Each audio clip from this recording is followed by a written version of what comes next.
Hi friends, ലഞ്ചിനും ഡിന്നറിനൊക്കെ പെട്ടെന്ന് തയ്യാറാക്കാൻ പറ്റിയ ഒരു ഡിഷ് പറഞ്ഞു തരട്ടെ.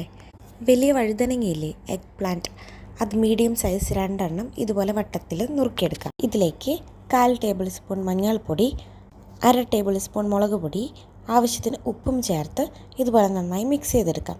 കൈ വെച്ച് തിരുമ്പണ്ട, ഇതുപോലെ ഒന്ന് കുടഞ്ഞു കൊടുത്താൽ മതി. ഇനി ഒരു ബൗളിലേക്ക് കട്ട ഉടച്ച തൈരും ആവശ്യത്തിന് ഉപ്പും ചേർത്ത് നന്നായി മിക്സ് ചെയ്ത് വെക്കാം.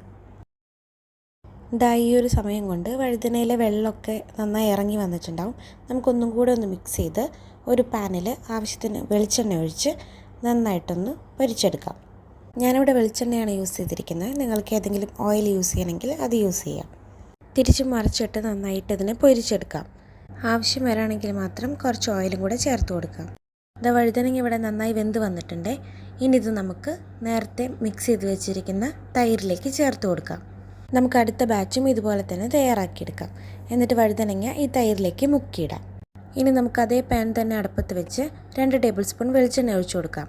വെളിച്ചെണ്ണ നന്നായി ചൂടാകുമ്പോൾ നമുക്കൊരു ടേബിൾ സ്പൂൺ കടുക് ചേർത്ത് കൊടുക്കാം. കടുക് നന്നായി പൊട്ടി വരുമ്പോൾ നമുക്ക് ഒരല്പം ഉലുവ ചേർത്ത് കൊടുക്കാം. 2-3 വറ്റൽമുളകും ഒരു തണ്ട് കറിവേപ്പിലയും കുറച്ച് കൊച്ചുള്ളിയും ചെറുതായി അരിഞ്ഞതും കൂടെ ചേർത്ത് നന്നായി ഒന്ന് വഴറ്റിയെടുക്കാം. ഉള്ളിയുടെ കളറൊക്കെ മാറി വരുമ്പോൾ 1/4 ടേബിൾ സ്പൂൺ മഞ്ഞൾപ്പൊടിയും 1/2 ടേബിൾ സ്പൂൺ മുളക് പൊടിയും ചേർത്ത് നന്നായി ഒന്ന് മൂപ്പിച്ചെടുക്കാം.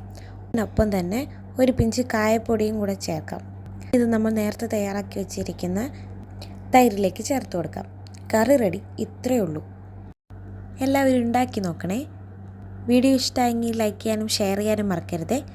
വീഡിയോ കണ്ടുകൊണ്ടിരിക്കുന്ന കൂട്ടുകാർ സബ്സ്ക്രൈബ് ചെയ്തിട്ടില്ലെങ്കിൽ സബ്സ്ക്രൈബ് ചെയ്തൊന്ന് സപ്പോർട്ട് ചെയ്യണേ.